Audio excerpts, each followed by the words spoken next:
Lorenzo Córdoba es licenciado en Derecho por la Universidad Nacional Autónoma de México y doctor en Teoría Política por la Universidad Turín, Italia. Es autor de varios textos sobre temas electorales, constitucionales y de teoría política, los más recientes, La democracia no se toca y La democracia no se construye en un día. Se desempeñó como consejero presidente del Instituto Nacional Electoral en el periodo 2014-2023. Actualmente se encuentra como investigador en el Instituto de Investigaciones Jurídicas en la UNAM y hoy está con nosotros para dialogar un poco sobre la historia de la democracia, el INE y la reforma electoral. Doctor, muchas gracias por concedernos esta entrevista y cómo se encuentra el día de hoy. Bien, muchas gracias, Caleb. Un gusto estar contigo platicando, estos temas que son centrales, ¿no? En tiempos en los que hay una intención de reescribir la historia, como suele ocurrir, cuando existen estas tentaciones autoritarias de controlar, a partir de la narrativa del pasado. Ok, quisiera arrancar preguntándole, usted en su libro La democracia no se toca, La democracia no se construye en un día, que no existe un punto de quiebre o de nacimiento que podamos decir, aquí nació la democracia, sino que fue una serie de 4 reformas, y quisiera preguntarle por qué eligió las del 77, 88, 96 y la del 2014.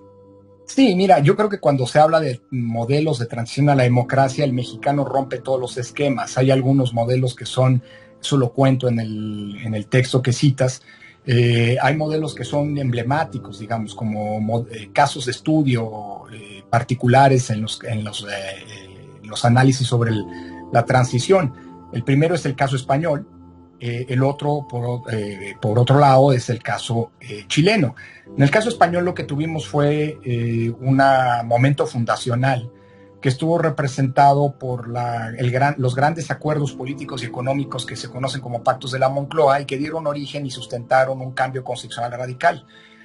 Los españoles en menos de una década pasaron de la presencia y muerte del dictador Franco en 75 a la generación de estos pactos, de estos acuerdos, los pactos de la Moncloa y la generación o la constitución de un nuevo pacto fundamental, la Constitución de 1978, en 1982 haber ya realizado una serie de elecciones que permitieron que las distintas fuerzas del espectro político español llegaran al poder por la vía electoral. Es decir, en menos de una década en España se concretó, se realizó y se consolidó la transición a la democracia. Sin lugar a dudas, estos pactos y la Constitución representan un antes y un después. Es el momento fundacional de la democracia española. En el caso de Chile, a pesar de que no hubo un cambio constitucional, Chile hoy sigue viviendo todavía con la Constitución de finales de los 70, la Constitución de Pinochet, de la época de Pinochet. Sí, en 1988 enfrentó un referéndum, el gran plebiscito que se conoce como el plebiscito del no, en donde el régimen consultó si el general Pinochet debía mantenerse o no en el poder, y la mayoría de los chilenos dijeron que no. Eso provocó que al término de su mandato el general Pinochet no se reeligiera, y a partir de entonces hubo un gran consenso, un gran acuerdo entre las distintas fuerzas políticas que consensuaron vivir en condiciones democráticas. Así que este plebiscito es también un momento, un parteaguas. En el caso de nuestra historia no existe tal momento de ruptura que pueda definir claramente un antes y un después. La transición a la democracia en México es un proceso lento, gradual y paulatino, y por lo tanto único en este sentido a nivel global, que se fue articulando a lo largo de que implicó cambios que se fueron articulando a lo largo de muchas reformas electorales, y no solo, también hubo reformas al Poder Judicial, reformas que crearon múltiples órganos de control conocidos como órganos constitucionales autónomos y demás en el camino, pero es un proceso que se extendió a lo largo de décadas, ¿no? No hay en ese sentido un momento que marque un antes y un después. Sí, sin embargo, ojo, esto no quiere decir que el proceso de cambio político no haya sido profundo y transformador. Pasamos de un régimen político prácticamente monocolor, en donde un solo partido controlaba prácticamente todos los ámbitos del Estado, en donde si bien había elecciones, estas elecciones eran controladas por el gobierno y por lo tanto por el partido en el gobierno, y eran eventualmente manipuladas si había necesidad para concretar los triunfos eventualmente en el papel, aunque no lo hubieran obtenido en las urnas. A otro régimen o a otro contexto en donde la alternancia, el contrapeso de los poderes, los gobiernos divididos, es decir, fenómenos típicamente democráticos, se volvieron.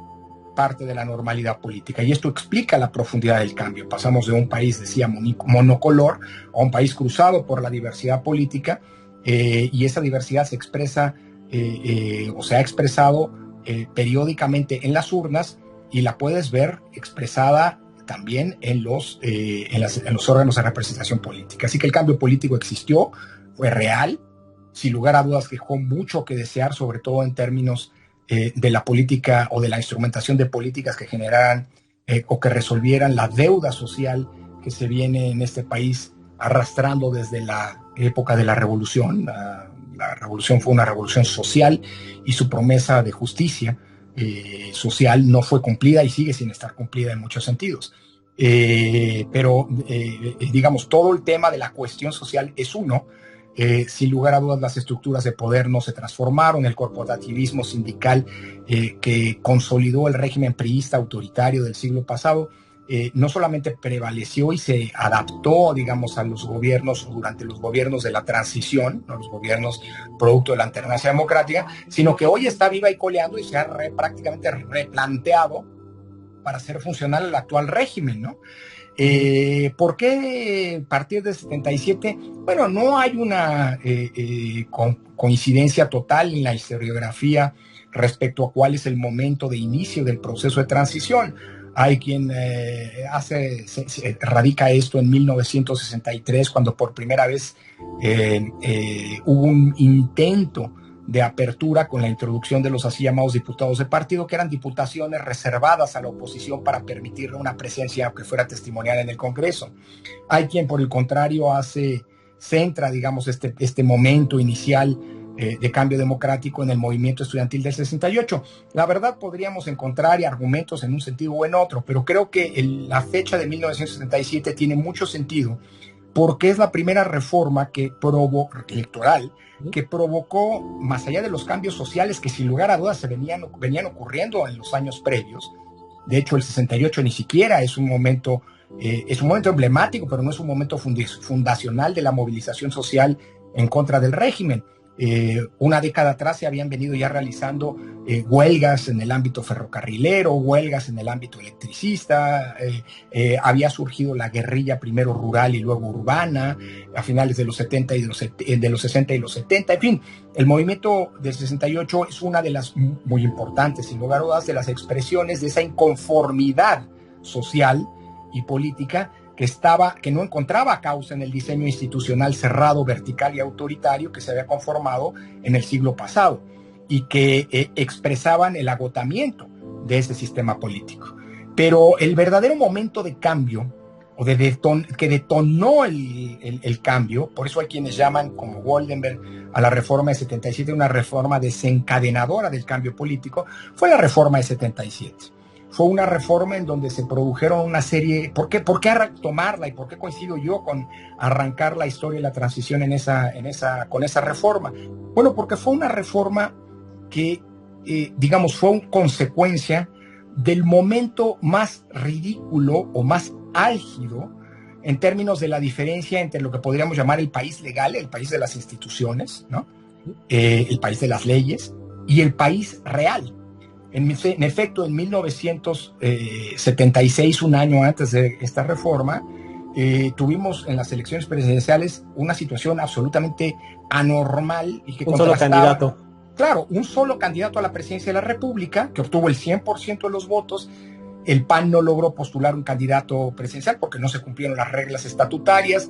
La izquierda, que vivía en la clandestinidad, postuló al líder sindical Valentín Campa, pero no tenía registro, así que esos votos, los votos que se emitieron fueron votos nulos, ¿no? Para todos los efectos, y un candidato ganó con el 100% de la votación válida, justamente en un momento en el que el país estaba en muchos sentidos sufriendo toda esta serie de manifestaciones de inconformidad que evidenciaban que ese país monocolor, pues ya que era el país de las instituciones, no cabía en el país real. ¿Me explico? Y la reforma de 1977, en consecuencia, inevitablemente buscó tratar de construir una cercanía o un acercamiento al menos entre ese país legal y el país real. En efecto, esa reforma introdujo una figura que, a diferencia de lo que había ocurrido en el pasado, abrió realmente el sistema político y permitió que muchas fuerzas, empezando por el Partido Comunista, pero no solo, otras fuerzas de izquierda como el PMT, el PRT, el PST, e incluso de derecha y derecha extrema como el PDM, que era heredero del sinarquismo, ¿no?, pudieran acceder a la arena institucional. Y además reformó el Congreso de tal manera que por primera vez se introdujo una cuota, digamos, la llamada representación proporcional, las diputaciones de representación proporcional, que le permitieron a las oposiciones un acceso consistente y ya no solamente testimonial, como el que habían tenido antes con las diputaciones de partido, a ese espacio fundamental de decisión política que fue el Congreso, la Cámara de Diputados. Y el problema, o a diferencia de lo que había ocurrido antes, es que, y por eso 77 se distingue como reforma de las previas, es que se trató de una reforma que arrancó un ciclo de transformaciones sucesivas que se articularon 10 años después, la reforma de 1986, pero después de la crisis política que generó el fraude de 1988, volvió inevitable una cascada de reformas electorales que transformaron radicalmente al país. Podríamos decir metafóricamente que la reforma del 77 sería como esa pieza de dominó que va cayendo, ¿no? Y que eso desencadenó las demás. Sí, mira, a ver, evidentemente no se trató de una reforma en la que el PRI, que gobernaba, cedía el poder, evidentemente no, pero sí es una reforma que provocó lo que algunos autores de Nuevo Goldenberg han llamado la mecánica del cambio político, es decir, permitió a las oposiciones insertarse en el aparato de decisión del Estado, si bien no con una capacidad de decisión en un primer momento, sí pudo influir desde allí para que hubiera posteriores cambios que implicaron mayor apertura, mayor presencia de la oposición, mayores triunfos de la oposición, cambio de condiciones de las reglas del juego, que al final del día es o se tradujo en lo que conocemos como transición a la democracia. Ya para 1988, es decir, estamos hablando de apenas una década después, empezaron a ocurrir fenómenos que antes eran absolutamente impensables. En 88, a pesar del fraude electoral, por primera vez el PRI perdió la capacidad de reformar la Constitución a su antojo unilateralmente.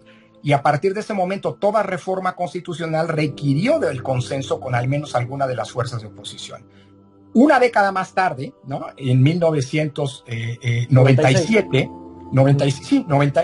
producto de la reforma de 96, ocurrió por primera vez que el PRI perdió la mayoría absoluta, ya no calificada, en la Cámara de Diputados, y ahora cualquier ley, incluso el presupuesto, requerían de los consensos con las oposiciones. Obviamente esto alcanzó el Senado en el año 2000, pero ya para entonces la transición prácticamente había cuajado, es decir, ya el cambio de reglas electorales, el cambio del sistema de partidos, el cambio de la composición política del país se venía expresando en cada elección, en lo que ya claramente eran condiciones radicalmente distintas a las que habían ocurrido antes. Pero el punto de partida, por eso mismo, porque no fue un evento aislado, sino un evento que detonó los que le siguieron, la reforma de 77, me parece que es pertinente que se considere como el arranque del proceso de transición a la democracia, ¿no? ¿Y por qué no considerar el 2000? Es que bueno, ahorita se me hizo muy curioso que se me hizo similar lo que pasa con Pinochet en Chile, de que bueno,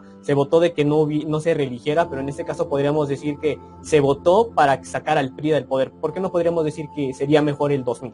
Bueno, el caso es que justamente lo que te mencionaba, la transición chilena y la transición mexicana son modelos radicalmente distintos. En Chile no había habido cambio de las reglas del juego. En Chile lo que hubo es una explosión, probablemente un mal cálculo del régimen dictatorial, ¿no? Una explosión social de inconformidad que se expresó en el referéndum. Es decir, la democratización de Chile, es decir, entendido por democratización, la creación de nuevas reglas, elecciones libres y auténticas, etcétera, vinieron después del plebiscito. No es que el plebiscito haya sido consecuencia de estos cambios que se hubieran dado antes. Antes lo que tenías era dictadura pura y dura, que muy probablemente subestimó la inconformidad social que ya para entonces existía en Chile y que se expresó. De hecho, vaya, déjame decírtelo así, es curioso, un referéndum normalmente, fíjate hasta cómo se manipuló el referéndum. Las autoridades electorales, en manos de la dictadura, ¿no?, plantearon que el sí, que es la respuesta más asertiva, la respuesta más empática, digamos, para alguien que va a un referéndum. En un referéndum no tienes más que dos alternativas, sí o no. El sí implicaba la continuidad del dictador. El no, que es mucho más complicado de obtener, era lo que implicaba eventualmente su salida. Y es lo que acabó triunfando. Es decir, pero yo creo que fue más bien producto de probablemente una revolución silenciosa que no fue percibida, que estaba ocurriendo en la sociedad chilena. El cambio democratizador en cuanto tal fue posterior al plebiscito, fue una consecuencia del plebiscito, que fue un cisma que marcó un antes y un después. En el caso mexicano no fue así. En el caso mexicano no es que la transición hubiera ocurrido en el 2000, sino más bien el 2000 ocurrió porque la transición ya se había procesado. Es decir, tú tuviste una serie de cambios legales sin los cuales el 2000 habría sido impensable. Fíjate todo lo que cambió para el año 2000. Antes del año 2000, quiero decir. En las primeras reformas de los años 90, es decir, la de 1989-90, la de 93, la de 94, la gran apuesta, la gran necesidad fue transformar el sistema electoral, entendido como el conjunto de instituciones, reglas y procedimientos que fueron reinventadas. Las que teníamos se tiraron a la basura, esencialmente, y prácticamente hubo una construcción desde cero del sistema electoral. La Comisión Federal Electoral, que era el órgano que organizaba las elecciones y que estaba en manos, dependía de la Secretaría de Gobernación, se acabó y se dio origen a un nuevo órgano, el INE, cada vez paulatinamente reforzado en términos de su independencia y su autonomía, pero que nació con una autonomía técnica. Es cierto, hasta 1996 el secretario de Gobernación seguía siendo el presidente.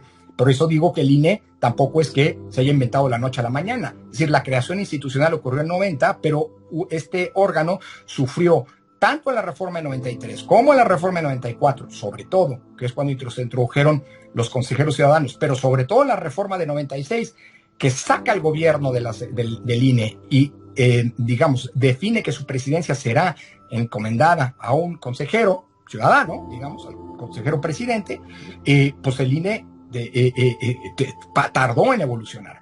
Pero desde 1990, por ejemplo, se apostó por un nuevo padrón electoral. Un padrón electoral que fuera confiable para todos los partidos políticos, que pudiera ser auditado, y el padrón que se había utilizado, que estaba en manos de Gobernación y que estaba sesgado porque a los opositores se les rasuraba, porque a los que se sabía que votaban por la oposición los cambiaban de lugar en lo que se llamaba el ratón loco, ¿no? Porque a los votantes afines al régimen pues se le aparecían 2, 3, 4, hasta 5 veces o más para poder votar en múltiples ocasiones, etcétera, etcétera. Ese padrón electoral se tiró a la basura. ¿Quiénes eran los que contaban los votos? Los funcionarios de casilla, pero en el pasado estos eran designados verticalmente desde la Secretaría de Gobernación, ¿no? De hecho, ahorita cuando estabas leyendo su libro La democracia no se toca, mencionaba precisamente de eso, de que la democracia mexicana o el cuento de votos radica mucho en, ahora sí podríamos decir, en la desconfianza de la gente hacia el gobierno. Absolutamente. Ese sistema, estos cambios de los que te estoy hablando, justamente tuvieron el propósito de inyectarle credibilidad a las elecciones, no porque las elecciones no se hicieran antes, claro que se hacían, pero eran elecciones controladas por el régimen, en donde los resultados, como se decía en la época, no se sabía cuáles eran las reglas, pero ya sabía cuáles eran los resultados antes de que la elección ocurriera. Y la gran transformación implicó que la certeza estuviera en las reglas y la incertidumbre, como debe ocurrir en las democracias, quedara en los resultados hasta que los resultados se hacen públicos, ¿no? Hasta que las votaciones se llevan a cabo. Bueno, construir un nuevo sistema electoral para inyectarle certeza y transparencia fue una de las principales condiciones para que los votos pudieran ser contados efectivamente y contaran debidamente, como se decía en aquella época. Pero además, en 1994, con el primer ejercicio de fiscalización, se evidenció que había otro problema adicional, que era la profunda inequidad con la que las elecciones se llevaban a cabo. En esa elección se evidenció por parte del IFE, en la primera fiscalización, que era una fiscalización, hombre, de caramelo comparada con la que hoy se realiza, es decir, una fiscalización en la que solamente podías revisar lo que te informaban los partidos, no podías hacer auditorías, no podías pedir información bancaria. España son así de creerle a los partidos, ¿no? De su buena fe. Sí, y aún así se evidenció, sí, porque no había ningún mecanismo de compulsa ni de validación, me explico. Y aún así, esa fiscalización fue muy importante, porque se evidenció por primera vez con datos oficiales que el PRI había gastado el 80% del gasto electoral. Había realizado el 80% del gasto electoral y el 20% restante para toda la oposición. De hecho, Zedillo lo dijo en su discurso de toma de posesión: vengo de elecciones libres, pero inequitativas. Y por eso había necesidad de hacer una reforma electoral o reformas electorales que resolvieran este problema. ¿Cómo se generaron esas condiciones de equidad? A través de dos mecanismos fundamentales. Si tú lo ves en retrospectiva, a partir de hoy ya son tres, pero la reforma de 96 introdujo uno que es muy importante, que es el financiamiento público. No que no existiera, sino que lo volvió predominante. Se entregaron cantidades generosas de financiamiento a los partidos, ¿no? Se amplió la presencia, el acceso de los partidos a la radio y la televisión. El tema de la radio y la televisión no se va a resolver sino a una década después, cuando con la reforma de 2007 se le garantizó que el acceso a la radio y la televisión no dependería de la compra de publicidad, sino que se utilizaría en los tiempos del Estado. Y el tercer elemento que más tarde ocurriría, producto de la elección de 2006 y de la intervención indebida del presidente Fox, fue que los funcionarios públicos tienen prohibido intervenir desde la Constitución a favor o en contra de cualquier partido político, con sus dichos y por supuesto con los recursos públicos. Pero vuelvo a 96. La apuesta del financiamiento público cambió radicalmente el modo en el que los partidos políticos competían. Los partidos de oposición empezaron a tener mucho más dinero. Todavía recuerdo que en la primera vez que recibieron las nuevas administraciones, el nuevo monto de financiamiento público que había aumentado, etcétera, Felipe Calderón, que era el presidente del PAN, llegó con un cheque grandotote al IFE a querer devolver la mitad de su dinero. Lo hizo una sola vez, después ya no lo volvió a hacer, ¿no? Pero lo que te quiero decir es que con las nuevas condiciones de equidad se realizaron primero las elecciones de 1997. Elecciones en donde cuando por primera vez se eligió al jefe de gobierno de la Ciudad de México, ganó la izquierda, ganó Cuauhtémoc Cárdenas. ¿Me explico? Después llegamos al año 2000 y fíjate un dato curioso. En esa elección, la primera elección presidencial o la siguiente elección presidencial, después de la de 94, en donde, como te decía, Zedillo gastó, o el PRI gastó el 80% del gasto total de las campañas, en la siguiente elección, en el año 2000, con la nueva fórmula de financiamiento derivada de la reforma de 96, los tres principales candidatos recibieron prácticamente la misma cantidad de dinero, en torno a los 1,000 millones de pesos de financiamiento público. Es decir, la coalición que postuló a Cuauhtémoc Cárdenas incluso recibió más de 1,000 millones, 1,004 millones, si la memoria no me falla, de aquel entonces. El candidato Labastida, postulado por el PRI, recibió algo así como 997 millones, y Fox, la coalición que postuló a Fox, el mismo monto de recursos. Claro, después tuvo la trama de financiamiento ilegal de Pemex, de amigos de Fox y lo que tú quieras, pero no es casualidad que cuando por primera vez los tres principales contendientes reciben montos que les permiten competir en condiciones equitativas, se da la primera alternancia en la presidencia de la República. Claro que Fox vendió, como lo vendió después López Obrador en 2018, que el hecho de que él hubiera triunfado implicaba que finalmente ya llegó la democracia al país. Pero eso pasa cada vez que hay una alternancia. El que llega dice, la historia empieza conmigo. Cuando en realidad el que la oposición haya podido triunfar en México, creo, es producto del que las condiciones y las reglas ya habían cambiado. ¿Me explicó? Por eso difiero en decir que la transición comenzó en el 2000, sino más bien creo que el 2000 ocurrió porque la transición, que todavía tendría muchos, como te decía, en términos de equidad y de otros aspectos, todavía tendría mucho por dar, debería avanzar en muchos sentidos, pero la transición en términos generales ya se había producido, y por eso el año 2000, es decir, la alternancia en la presidencia, fue posible. Sí, es que es el final, ¿no? De todo el recorrido histórico. Es la consecuencia. No ¿Sí? sé si el final, en la política no hay finales, ¿no? Okay. Ve nada más, ¿no? La transición pensábamos que ya se había concluido, y bueno, ahora lo que estamos viviendo es una transición, pero al autoritarismo, es decir, donde están desmantelando, creo yo, los principales, al menos esa es la tesis que ahora he venido haciendo en los últimos trabajos que estoy publicando. Eso quisiera hablar un poquito más adelante. Pero la historia no se acaba, ese es el punto que te dejo por ahora. Yo creo que más bien las alternancias fueron la consecuencia de que las reglas del juego, que las condiciones habían cambiado. Okay, ahora quisiera saltar un poco en el tiempo, y es que, bueno, el instituto siempre ha sido un ente que está constantemente a prueba, y pues no es para nada, estamos hablando del voto popular. y quisiera enfocar sobre todo pruebas el 2006, que se dijo que era un supuesto fraude, y también en 2012, pero es el último año en el que me quiero enfocar, porque bueno, ya usted estaba como consejero y quisiera saber cómo se vivió adentro pues ahora sí las manifestaciones, de que la gente los acusaba de que hubo fraude electoral, que se le ayudó al PRI, y sobre todo porque en cuanto a topes de campaña se dijo que el PRI los rebasó creo que por 10 veces más. ¿Y por qué no, si es que hubo, por qué no se detectó o no había un proceso de fiscalización tan fuerte? ¿Qué pasó ahí? Bueno, no, creo que es muy importante y te agradezco la pregunta porque hay que aclarar muchos puntos. Mira, desde 2006 se ha venido construyendo lo que yo creo es el único fraude que ha ocurrido en las últimas décadas, y dejo de fuera las elecciones judiciales porque aquí volvimos a ver cosas que creímos que no habían, que ya habíamos dejado atrás. El acordeón fue demasiado obvio. El acordeón, pero además hoy es la primera elección en los últimos 30 años en donde los ciudadanos que forman parte de las casillas de los últimos 35 años no son los que cuentan los votos, son elecciones sin vigilancia, en fin, cambiaron muchísimas cosas, pero deja de lado las elecciones de 2025 porque creo que son elecciones completamente, no solo atípicas, sino sin ningún grado, sin ningún nivel de integridad democrática, es decir, volvimos a elecciones que claramente son elecciones fraudulentas. Sin embargo, las de 2006, las de 2012, creo que el único fraude que hubo fue el discurso del fraude. Es decir, a ver, y eso se ha demostrado muchísimo. Sé que me pides no meterme en 2006, déjame hacer solamente una referencia. Se argumentó un fraude, pero no se probó.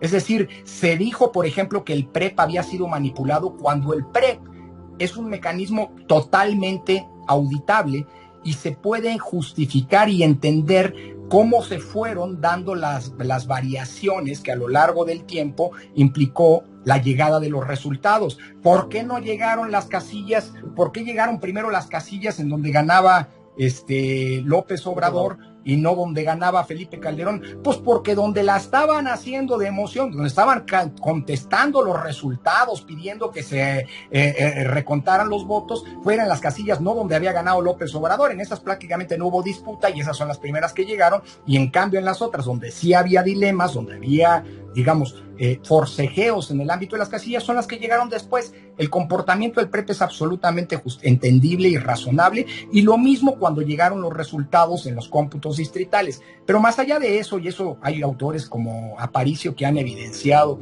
muy bien cómo no hubo ningún tipo de irregularidad en ese sentido, lo que sí me queda claro es que no hubo fraude, hubo irregularidades, hubo hechos que lo dijo el mismo tribunal, ¿no? La intervención de Fox fue una intervención indebida, ¿no? Claro, que palidece, que es un juego de niños comparado con la intervención de López Obrador en 2024. Pero como hemos estado diciendo, perdón por interrumpirlo, ahora sí que podríamos decir que son esas cosas que pasaron, que hicieron que se fortaleciera la democracia para que ya no pasara más. Exactamente. Los empresarios compraron publicidad en radio y televisión, cosa que tenían prohibido, aunque no había sanciones, no había consecuencias, y por eso lo hicieron. Después esas consecuencias ocurrieron, ¿no?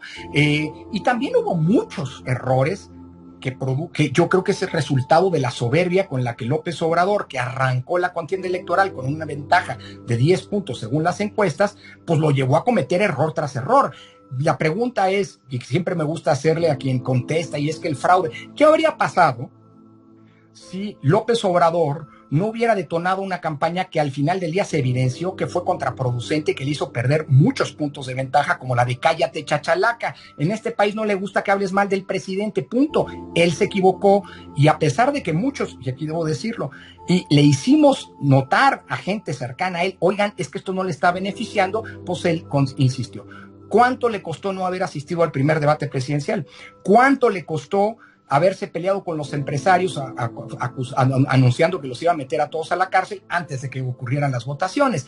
¿Cuánto le costó no haber tenido la generosidad de llamar al ingeniero Cárdenas, que era un líder, es un líder todavía hoy, pero entonces lo era mucho más simbólico, mucho más emblemático, mucho más fresco y mucho más reciente de la izquierda mexicana? Bueno, hay que no se da cuenta de lo siguiente.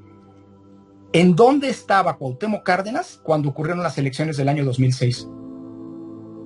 Ahora sí. Vicente Fox lo había nombrado el responsable del gobierno federal para la organización de los festejos del centenario y del bicentenario de la Revolución y de la Independencia. Fíjate nada más. y esto es documentable, ¿eh? López Obrador jamás buscó al ingeniero Cárdenas bajo el argumento de que el ingeniero Cárdenas tenía que acercarse porque el candidato presidencial era él. Y cuando a Cárdenas le dijeron, oiga, no va a buscar al candidato, dijo, oiga, pues el líder de la izquierda soy yo, que me venga a buscar él. Pues entre que es una cosa que es la otra, Cuauhtémoc Cárdenas, el día de la elección, trabajaba para el gobierno federal panista. O sea, ¿cuántos de esos errores? Y Cuauhtémoc Cárdenas en Michoacán, hombre, movía mucha votación. Bueno, estos errores que hubiera pasado si no se hubieran cometido, pues a lo mejor esos 230 y tantos mil votos de diferencia no habrían sido tales. Pero bueno, más allá del punto, me preguntabas por 2012, perdóname, ya me clavé yo en el 2006. En el 2012, mira, fue muy complicado, aunque también fue una invención y un alegato no probado. Se dijo que había habido 3 millones y medio de votos comprados. Pregunta, ¿por qué 3 millones y medio? ¿Por qué no 4? ¿Por qué no 2? ¿Por qué no 1? ¿Sabes por qué? Porque la diferencia entre Peña Nieto y López Obrador, a pesar de que al final comenzó a remontar López Obrador, era de 3 millones. Entonces no podías decir que había 3 millones de votos comprados porque entonces habrías quedado empatados, asumiendo que fuera así. Entonces la narrativa fue 3 millones y medio. Fíjate el dato curioso. Ya para entonces existían muchas de las prohibiciones que en 2006 no existían y que gracias a la protesta de López Obrador se introdujeron en la reforma de 2007. Nuevo modelo de acceso a los radio y la televisión,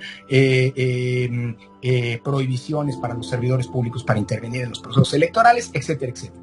Bueno, en términos del argumento que se dijo fue la fiscalización. Fíjate lo curioso, y este es un dato importante. La fiscalización entonces se realizaba ex post.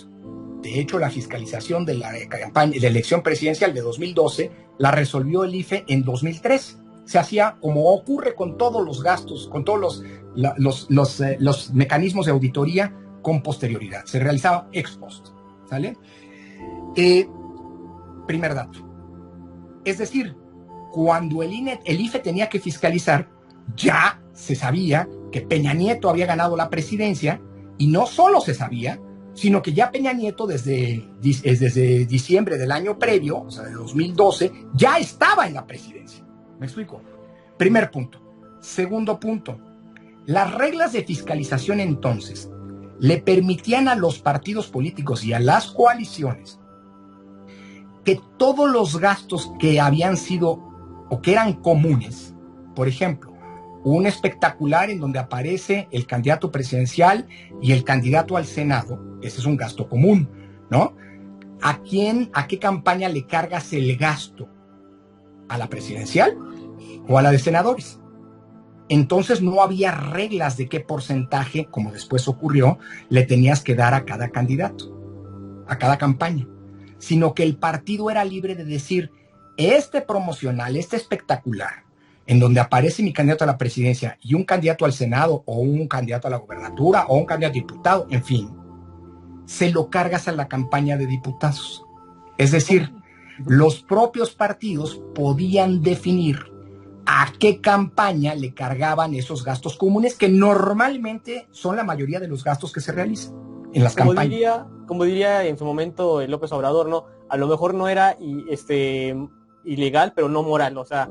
Probablemente, pero bueno, el punto, lo de la moralidad, eso se cuece en otra, eso es en las iglesias, digamos, ¿no?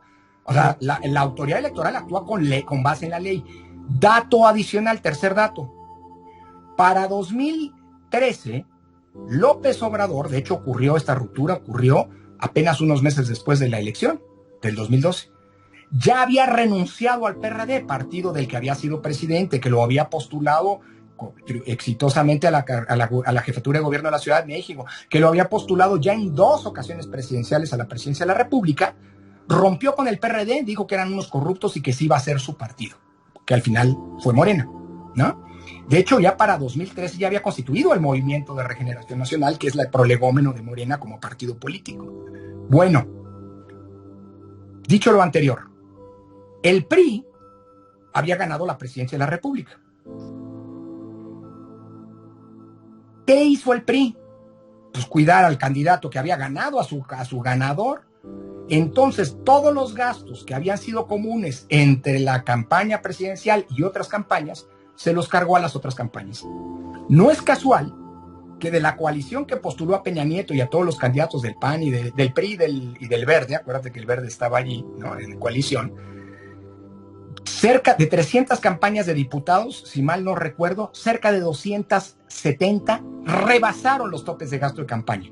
¿Por qué? Porque todos los gastos de la elección presidencial se los cargaron acá. ¿Qué les importaba que rebasaran los gastos de campaña, los topes de gasto de campaña, sus candidatos a diputados, algunos de ellos electos, muchos de ellos electos, sus candidatos a senadores o de otros cargos?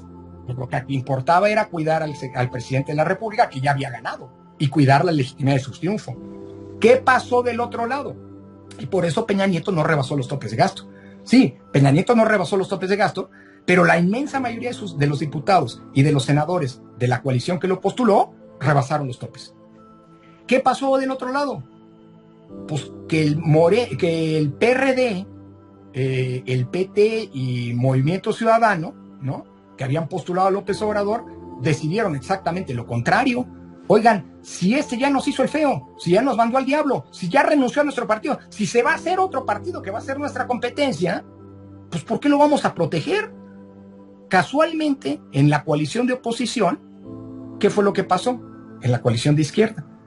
Pues que la candidatura presidencial rebasó por mucho los topes de gasto porque le cargaron a esta todos los gastos comunes, y prácticamente no hubo ningún candidato a diputado, ningún candidato a senador, ni a los otros cargos que rebasaran el tope de gasto. Ahí está clarísimo qué es lo que hizo.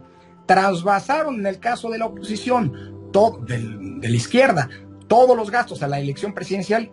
Total, que pague los platos rotos López Obrador, y en cambio en el PRI trasvasaron los gastos de la elección presidencial a todos los otros cargos, porque lo que querían era salvar la legitimidad del triunfo. Entonces eso fue muy complicado explicarlo. También, por supuesto, hubo casos que fueron muy polémicos, como el caso Monex, que desde mi punto de vista fue una clarísima y evidente manipulación financiera por parte del PRI y de las campañas.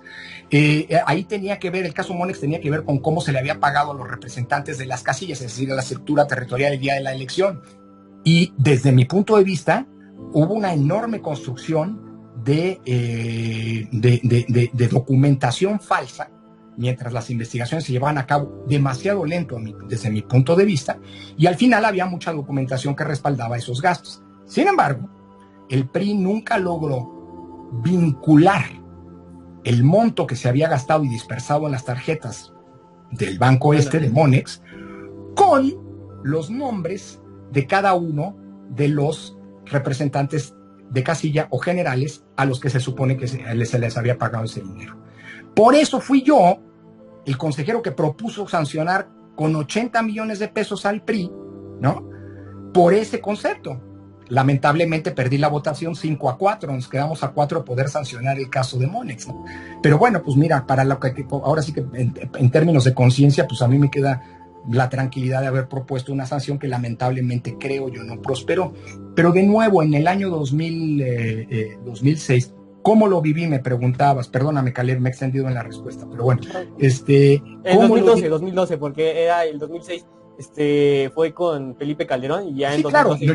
Claro, yo era un académico, claro que, sí. A ver, y sin embargo yo lo sostuve, perdóname, abro un paréntesis de 2006, yo siempre sostuve, ahí están mis textos que lo justifican, o sea, que lo atestiguan, que dan cuenta de ello, yo siempre sostuve que en el 2006 hubo muchísimos errores, sobre todo de comunicación de la autoridad electoral, además de errores políticos gravísimos como no dar a conocer los resultados del conteo rápido la noche de la elección.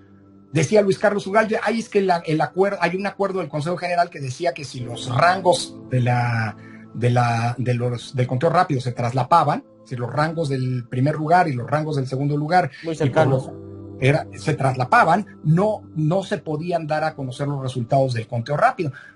Tiene razón, hubo un acuerdo en ese sentido, nada más que el reclamo que yo públicamente les hice al INE y a Luis Carlos Ugalde fue, oigan, pero este acuerdo no lo aprobaron los partidos, lo aprobaron ustedes, los consejeros, es decir, ustedes se pusieron la mordaza a petición, hoy lo sabemos porque Luis Carlos lo escribió o lo confesó, digamos, como quieras plantearlo, ¿no?, que esa había sido una pretensión del PRI, un pedimento del PRI. Pues por hacerle caso al PRI, la autoridad electoral no dio a conocer resultados en la noche de la elección, con lo que únicamente contribuyó a la especulación y pues a que la narrativa falsa y falaz narrativa del fraude cobrará fuerza.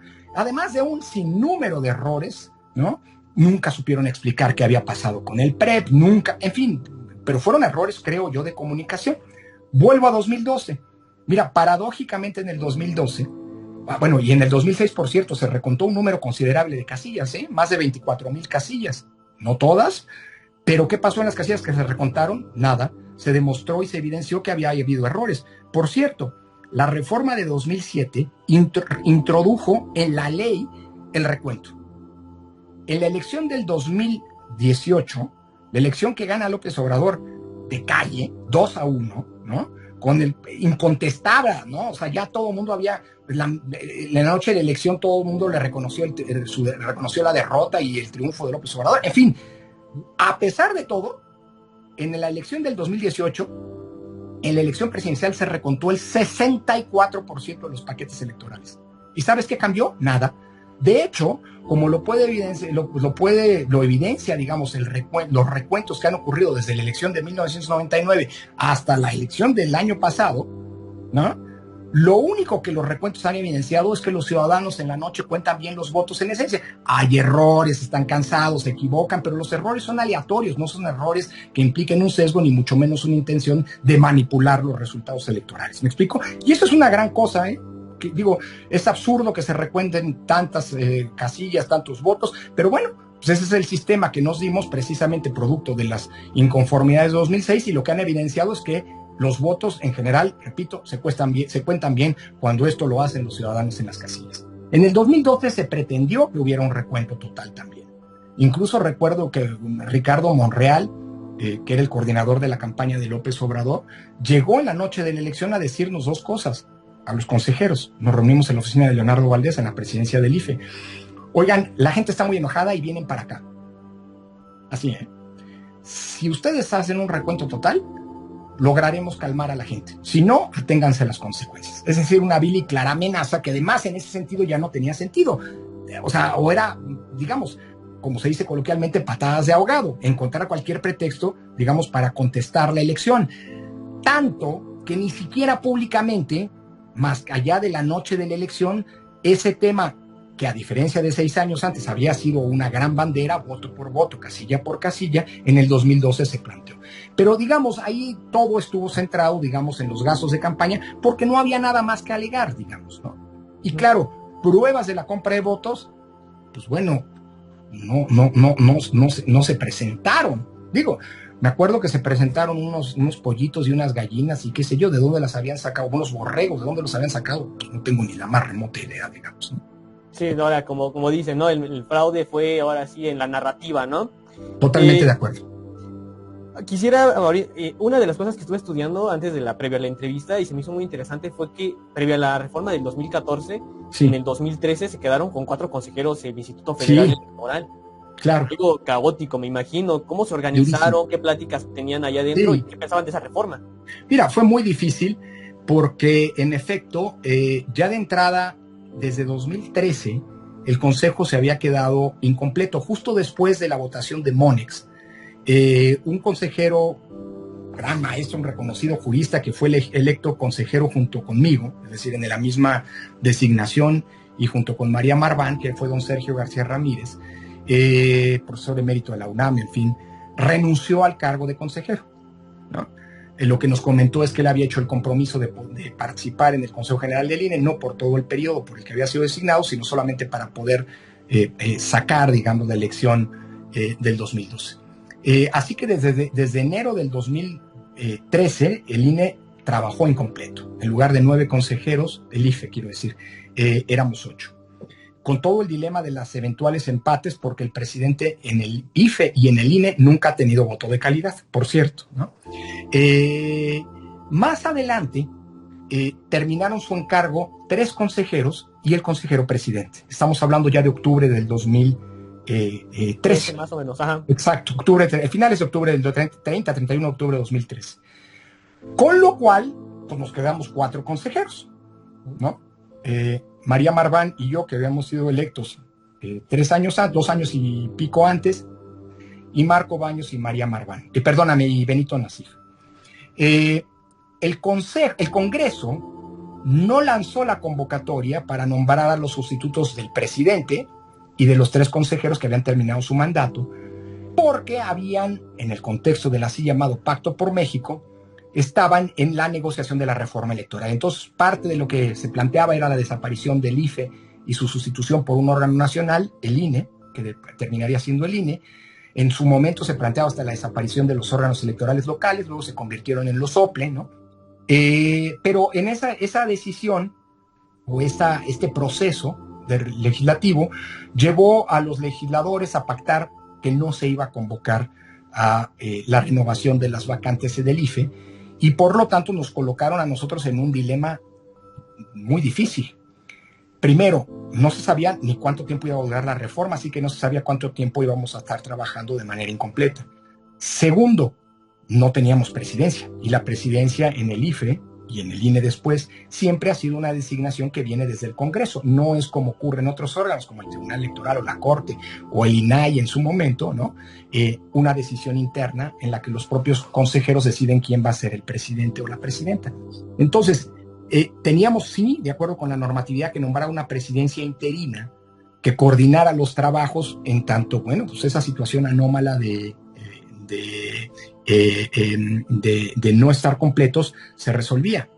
El problema es que acababa de haber habido un episodio triste en el INAI, en donde se habían bronqueado públicamente, en fin, habían evidenciado una debilidad y una irresponsabilidad, creo yo, institucional muy fuerte. Y nuestro dilema, los 4 que quedábamos, de inmediato fue, oigan, no caigamos en esa irresponsabilidad. De los 4, había quien quería ser la presidencia, quien aspiraba a la presidencia. Había uno, yo, que no le interesaba, digamos, ¿no? Y entonces ahí el dilema fue cómo nos acordamos. Mira, no te cuento, hay una frase famosa de von Bismarck que decía que nunca preguntes cómo se hacen las leyes, del mismo modo en el que si te gustan las salchichas, nunca preguntas cómo se hacen las salchichas, ¿no? A mí me gusta decir, nunca preguntes cómo se hacen los acuerdos del INE si no te gusta, si al igual que las salchichas te gustan y no quieres saber cómo se hacen, ¿no? Pero sí te debo decir que fue muy complicado, ¿no? No logramos decidir en un primer momento quién iba a presidir, y esto a mí me preocupaba muchísimo. Se avisoraba como pues hacer un oso, para decirlo de manera muy coloquial, ¿no?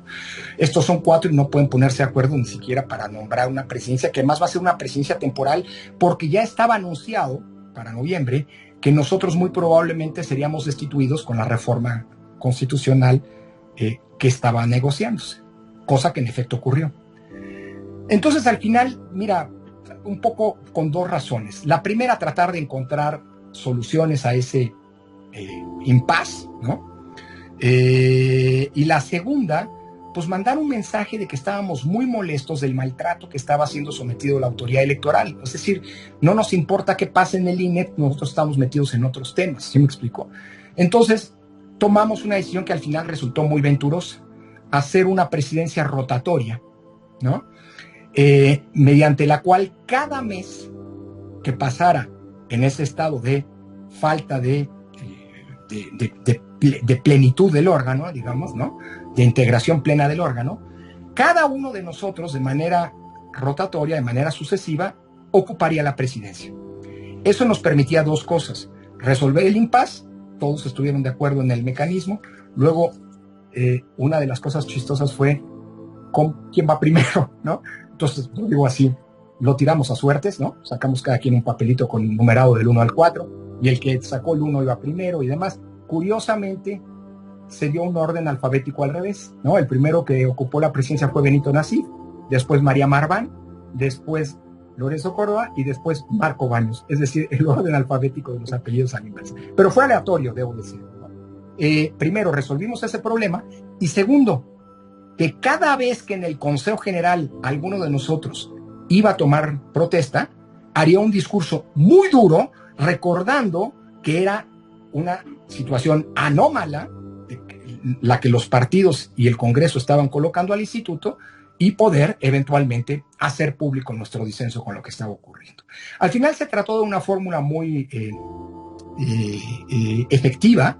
Un dato interesante, fíjate, ninguno de los que fuimos presidentes, lo fuimos todos pues, pero en el periodo que nos correspondía, ocupó la oficina de la presidencia.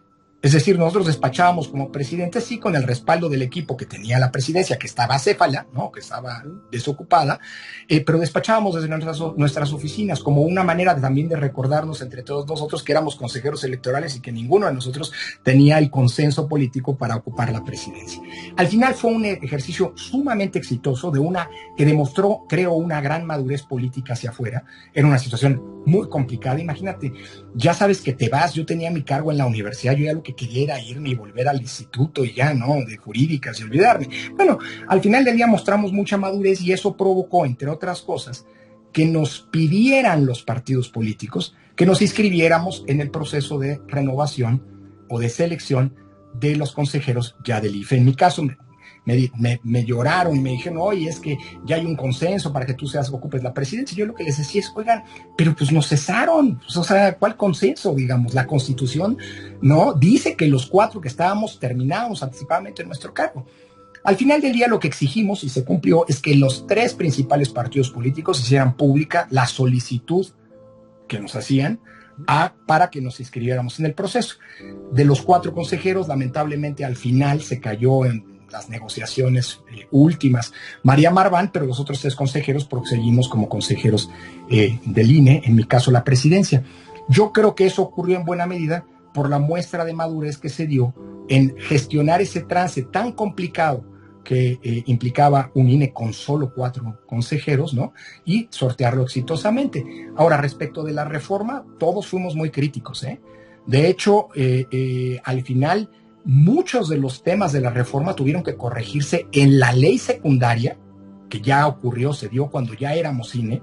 Nosotros hicimos ver muchas de las inconsistencias y muchas de ellas se resolvieron en la ley secundaria, y sobre todo a partir de una enorme cantidad de lineamientos, acuerdos, reglamentos que el INE tuvo que expedir para poder darle viabilidad a una reforma de una enorme complejidad como la que fue la de 2014, que dio origen al INE, ¿no? Y bueno, quisiera ahora ya saltar ahora a la reforma electoral actual que se está pues dialogando, y pues empezaron ya ahorita ya las mesas.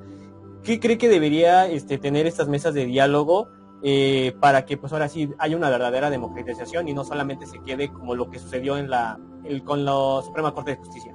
Bueno, yo creo que al igual que los procesos de parlamento abierto deberían ser auténticos procesos de discusión y de escucha de distintas posturas y no simulaciones, como me temo, creo, está ocurriendo.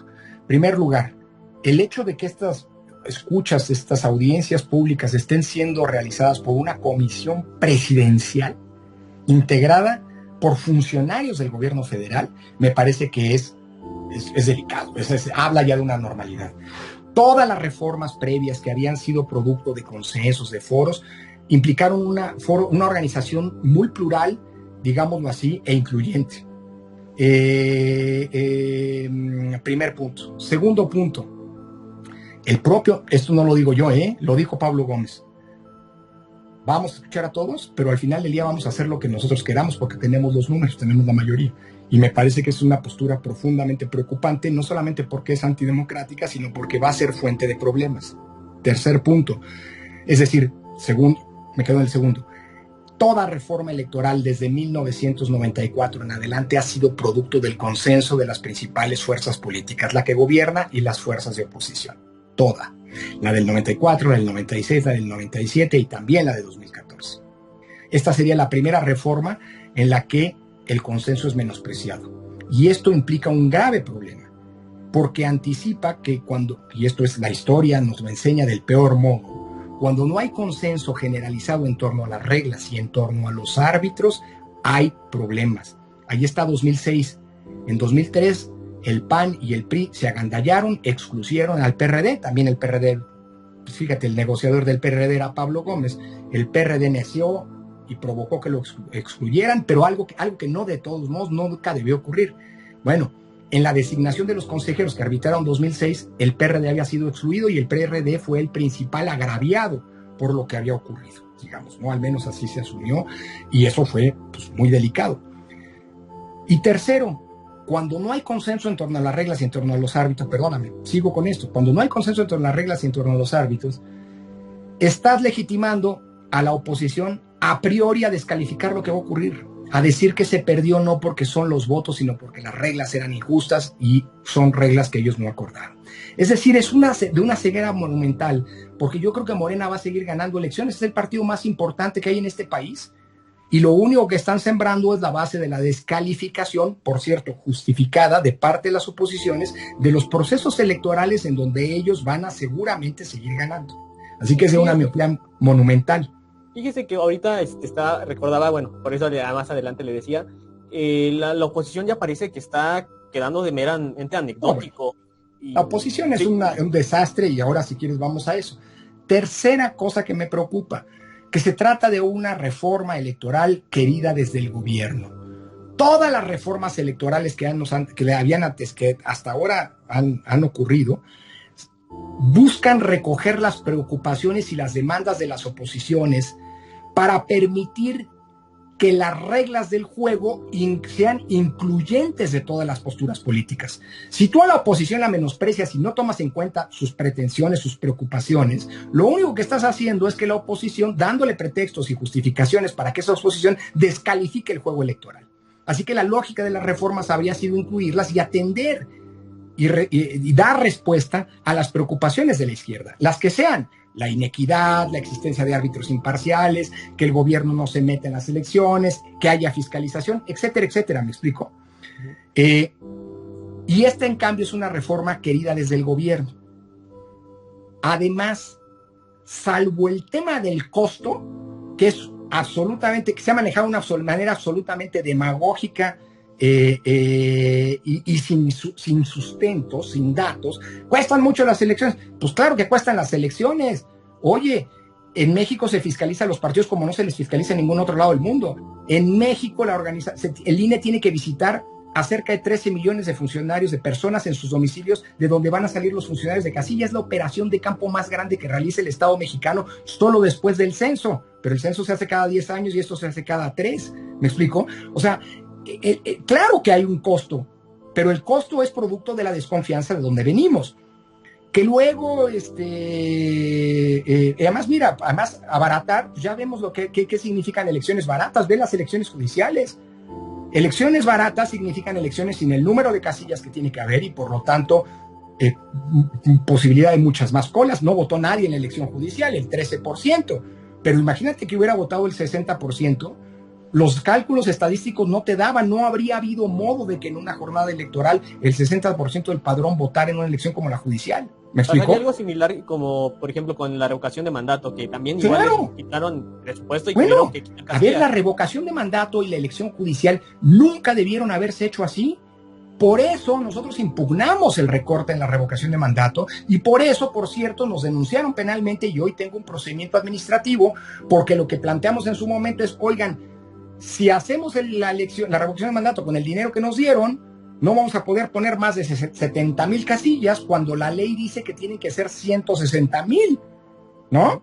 Entonces, si vamos a hacer una elección violando lo que dice la ley, porque no nos dieron el dinero y nos forzaron a eso, pues que un juez, que un tribunal nos ampare y nos diga: bueno, háganlo con lo que tienen, pero que sea por instrucción del tribunal y no por una decisión autónoma del INE. ¿Me explico? O sea, necesitamos un blindaje. Y por el otro lado, pues si la ley dice, por cierto, la ley que hizo Morena dice que tiene que ser en la revocación de mandato el mismo número de casillas, pues dennos el dinero necesario para poder poner el mismo número de casillas. ¿Me explico? ¿Qué decidimos en su momento? Bueno, ya fuimos a la Corte, ya pedimos que se resuelva jurídicamente este dilema. ¿Cuánto dinero vamos a tener? No lo sé, porque la Corte podía resolver que nos dieran el dinero faltante. ¿Me explico? ¿O no? Pues, pero entre tanto, pues no podemos seguir adelante, porque no sabemos con cuántas casillas tenemos que instalar, y si no sabemos eso, no podemos organizar la elección. Entonces vamos a pausar hasta que la Corte nos diga por dónde la realización de la revocación de mandato. Denuncias penales por parte de Sergio Gutiérrez Luna. Denuncias administrativas. Ahorita acabo de comparecer hace un par de semanas, a una audiencia en un proceso de responsabilidades administrativas, en donde se nos está diciendo: la revocación ya se hizo, ¿no? Hasta tuvo que salir Gutiérrez Luna y decir, no, yo ya me desisto. Pues sí, mala tarde, compañero, ¿no? Porque la denuncia la hiciste y el procedimiento sigue, digamos. Es absurdo, digamos, ¿no? Yo creo que es por otra razón. Yo creo que es una cuestión de persecución política para los 3 consejeros que ya no estamos y los 3 consejeros que todavía están en el cargo y que en su momento tomamos esa decisión. Pero decías bien, es el tema de la revocación de mandato y de la elección judicial no debieron haberse hecho así, porque las elecciones las hacemos con el número de casillas que nos permiten poner las mesas cerca del domicilio del elector, ¿no? Para favorecer las condiciones del voto. Además, para poder evitar ahora sí que la gente pueda, o sea, que la gente no pueda ir a votar, ¿no? Exactamente. Bueno, eso cuesta, pues claro que cuesta. Pues no, pues para el caso mejor no hagamos elecciones, seguro va a salir más barato, pero no vamos a tener legitimidad democrática. Entonces, salvo el tema del dinero, el INE es el órgano más caro del mundo. Perdóname, el INE no es el órgano más caro del mundo si se le compara, por ejemplo, con el Tribunal Electoral de Brasil o incluso con el Tribunal Electoral de Panamá, claro, viendo los presupuestos de esos órganos en proporción del listado nominal o del padrón electoral que administran, ¿no? Y además, bueno, el INE es el más caro, pues sí, ¿sabes cuántos órganos del mundo tienen que monitorear todas las transmisiones de radio y televisión que se realizan en un país porque así lo mandata la ley? Ninguno, No, solo el no INE. sabría. Solo el INE, es el único. Wow. Esta es una función que, de hecho, hasta el INE, desde que llegó López Obrador, le hace gratis del monitoreo a la Secretaría de Gobernación, porque Gobernación no lo hace el INE. Entonces, ¿qué te quiero decir con esto? Pues, Caleb, que claro que el INE cuesta. Tener un padrón electoral, claro que cuesta, con esos niveles de seguridad. El INE no ha escatimado nunca en ciberseguridad, ¿eh? No queremos que nos pase lo que le pasó a la Sedena o a Pemex o a varias oficinas gubernamentales que luego son objeto de hackeo. El padrón electoral jamás ha sido hackeado. Eso cuesta, ¿me explico? Entonces, el argumento del costo pues es un argumento absolutamente falaz, porque para el caso hay maneras de hacer más baratas las elecciones, pero eso pasa por un gran consenso político. Por ejemplo, vamos al voto por internet o al voto digital, pues órale, ¿eh? Eso va a costar menos, ojo, aunque no necesariamente. Porque el costo de ciberseguridad, el costo de las urnas electrónicas en caso de que se usen, es, bueno, los brasileños tienen voto electrónico desde hace 25 años y no es que cuesten menos las elecciones en Brasil, ¿eh?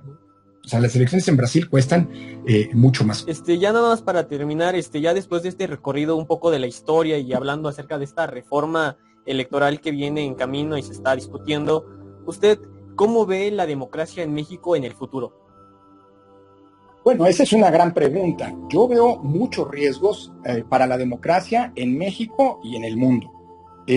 Yo creo que estamos viviendo procesos muy complicados a nivel global, porque los fenómenos de erosión democrática o de riesgo democrático que están ocurriendo son fenómenos generales, derivados de 5 grandes problemas. Uno, el malestar con la democracia, ¿no? Estamos teniendo sistemas democráticos que no han logrado resolver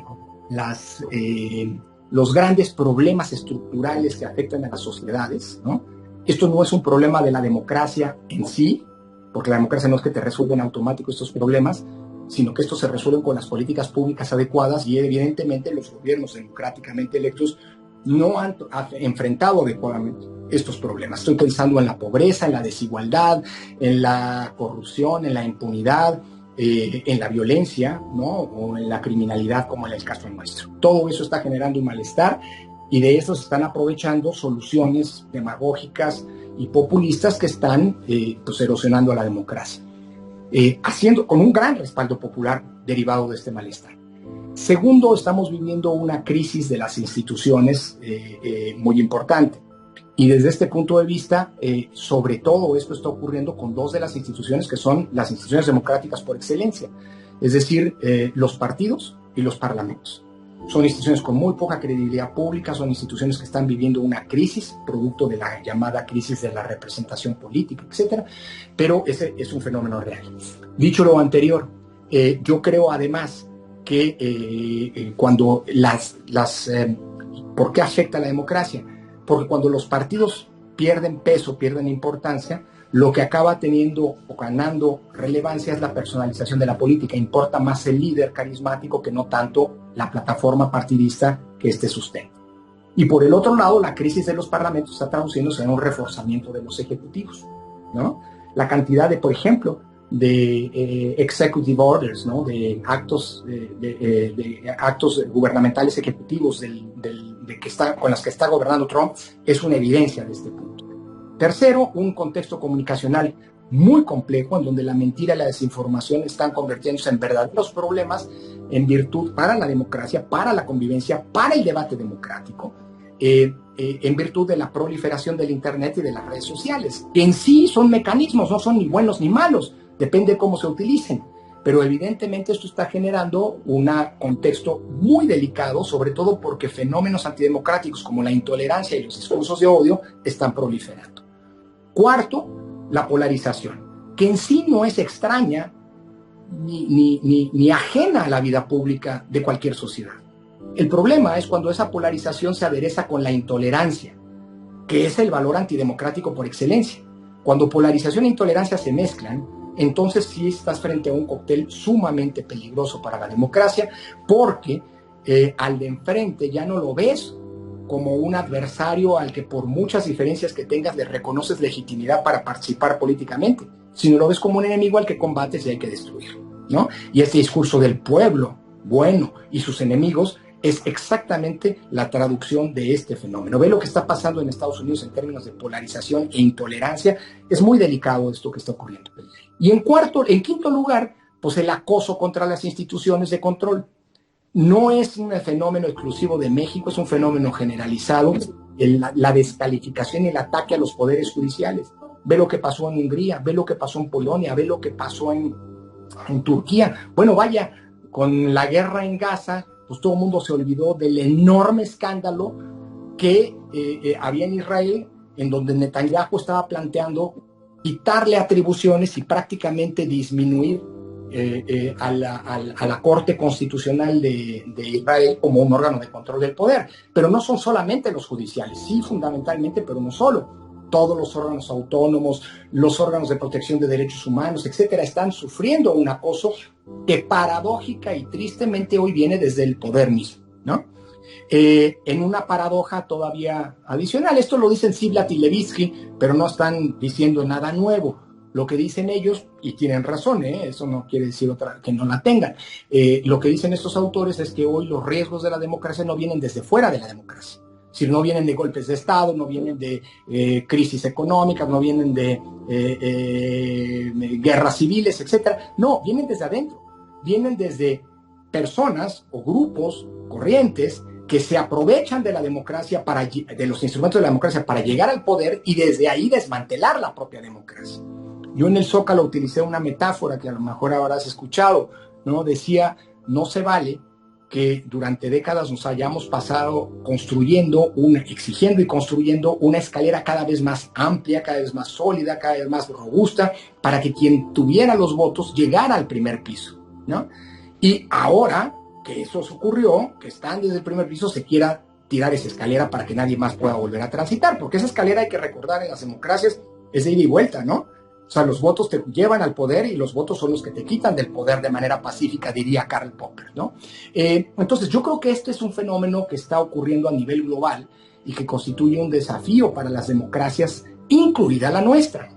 Ahora, en el caso especial de nosotros es que todos estos 5 fenómenos están ocurriendo, pero están ocurriendo además de manera muy acelerada y a través de un cambio radical del diseño constitucional e institucional. A mí me preocupa particularmente porque, digamos, yo estoy escribiendo ahora un libro, lo he escrito ya en textos menores, la tesis de que así como vivimos un proceso de transición a la democracia, la transición a la democracia no lo digo yo, lo dijeron los grandes teóricos de los años 70, 80 de la transición, los grandes estudios de la transición a la democracia, que significaba el paso, el tránsito de un régimen autoritario a un régimen democrático. Eso significa la transición a la democracia, es el paso de un régimen a otro. Bueno, utilizando la idea de la transición, hoy mi tesis es que estamos viviendo un proceso de transición también al autoritarismo, porque estamos saliendo de un régimen, el democrático, para volver a ir a un nuevo, en muchos sentidos nuevo, autoritarismo. Y esto se puede evidenciar a partir de lo siguiente, Caleb. Si uno hace una reflexión sobre cuáles fueron, por supuesto generalizadora, o sea, no estoy pretendiendo ser exhaustivo aquí, pero cuáles fueron los grandes ejes, los grandes vehículos que son, o las grandes rutas que se transitaron para transitar a la democracia, podemos identificar 4 grandes transformaciones. La primera es la apertura del sistema político, ¿sí? Para permitir la incorporación de nuevos actores, como lo mencionábamos, 77, etcétera, ¿no? Pero también que esos actores pudieran verse reflejados en los espacios de representación política. Entonces, es una apertura que permitió el pluralismo, pero además que permitió que ese pluralismo se reflejara en los órganos de decisión política. Ese fue el primer gran eje. El segundo gran eje fue la construcción de un sistema electoral, vuelvo a insistir, nuevas instituciones, nuevas reglas, nuevos procedimientos que nos permitieran tener elecciones libres y auténticas. El tercer gran eje fue convertir al Poder Judicial en un auténtico poder de contrapeso, ¿no?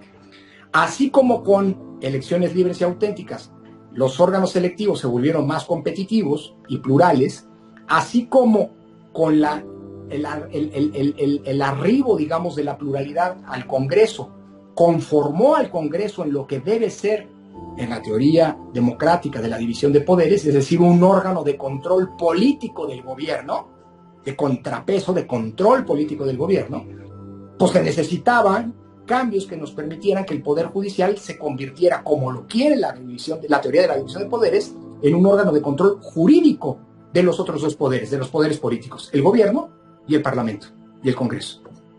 Y esto solo se logró gracias a hacer, con una reforma, la de 94, al Poder Judicial un órgano en donde la Corte se convirtiera en un auténtico tribunal constitucional, pero además del que no dependiera el gobierno de los jueces, porque el problema que tenías es que cuando la Corte, en el viejo régimen, también era la que mandaba, la que decidía quién era juez, dónde estaba, etcétera, etcétera, pues permitía que desde la Corte se le llamara a los jueces y se les dijera resuelve este caso en este sentido.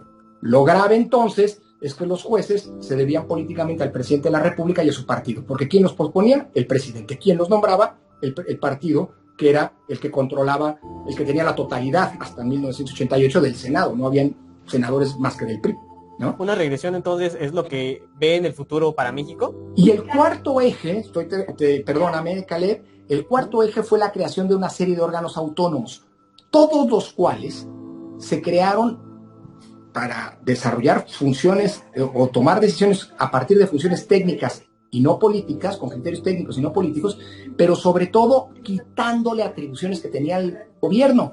López Obrador, el presidente López Obrador decía, es que todo lo que hacen los autónomos lo puede hacer el gobierno. No solo tenía razón, sino que además en el pasado lo hacía el gobierno.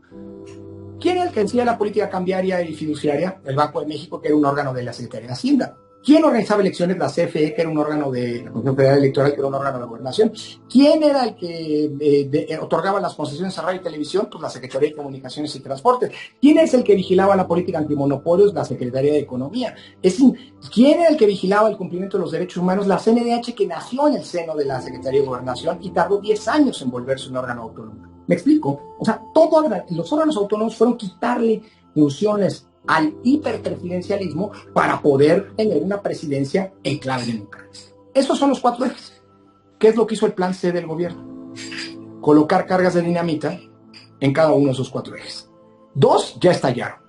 La reforma al Poder Judicial implicó, con la elección de jueces, como tú decías, con acordeones, etcétera, etcétera, una politización de la justicia. Muchos lo advertimos hace un año. Oigan, esto es una cosa para controlar a los jueces. No, hombre, no, el gobierno no se va a meter. Muchos decíamos, vean a Bolivia, ahí se eligen a los jueces constitucionales y esos acaban siendo correas de transmisión de los intereses políticos del gobierno, ¿no? Bueno, después de la elección judicial, ¿qué me dices, Caleb? Pues claro que fue un mecanismo de control, una reforma para controlar políticamente el Poder Judicial. Ahora hay que ver qué va a hacer la Corte, por ejemplo, en casos que son definitorios, que nos van a evidenciar quiénes son. y de qué lado están. Cuando tengan que resolver el caso de la prisión preventiva oficiosa, en el que no hay ni para dónde moverse, porque ya la Corte Interamericana ya nos condenó 2 veces a que quitáramos esa figura porque es contraria a la Convención Americana sobre Derechos Humanos. Yo no sé qué van a hacer los ministros de la Corte, porque no tienen para dónde hacerse, es simple y sencillamente acatar la sentencia. Tal vez el problema es cómo se acata. Pueden decir, es que hay que modificar la Constitución y ordenarla a cambio en la Constitución, o bien hay que interpretar la Constitución en ese sentido para que no sea contradictoria con el Pacto de San José. O sea, es decir, aunque esté la prisión preventiva oficiosa en la Constitución, no se aplica, ¿no? Habrá que ver, pero yo creo que lo que van a hacer es pues, lo que les ordenen quienes los pusieron allí, es decir, los poderes políticos. Segunda bomba que detonó, eliminaron todos los órganos autónomos que les resultaban incómodos, ¿no? Los que no ahí siguen, la CNDH hoy es un órgano de propaganda del gobierno, ¿para qué lo quitas, no? Pero el INAI, la COFES, el IFT, en fin, todos estos órganos que les resultaban incómodos, pues porque eran órganos de control al Poder Ejecutivo. Faltan 2. Falta la representación política y falta el sistema electoral. Pero los 2 son parte de la agenda de reforma electoral que la propia presidenta Sheinbaum ha anticipado, aunque todavía no se tiene la iniciativa. Entonces, en síntesis, Caleb, perdóname que me haya extendido, sí, está en riesgo la democracia mexicana, aunque yo creo que el cambio en muchos sentidos es ya irreversible. Es decir, lo que podemos, o sea, ya estamos plenamente enfilados y enrutados y muy avanzados en ese proceso contrario al que tuvimos hace 30 años, que fue el proceso, que es el proceso de transición hacia el autoritarismo. Bueno, fue un placer, doctor, haber hablado con usted y le agradezco mucho su tiempo. Y pues quisiera pedirle, si sería posible, poder volver a platicar, pero una vez que claro, hombre, la Caleb. reforma. Encantado, Caleb, con mucho gusto. Y pues estamos al habla, ya estamos en contacto, ¿sale? Sí, bueno, muchas gracias y excelente tarde. Cuídate igual, Caleb.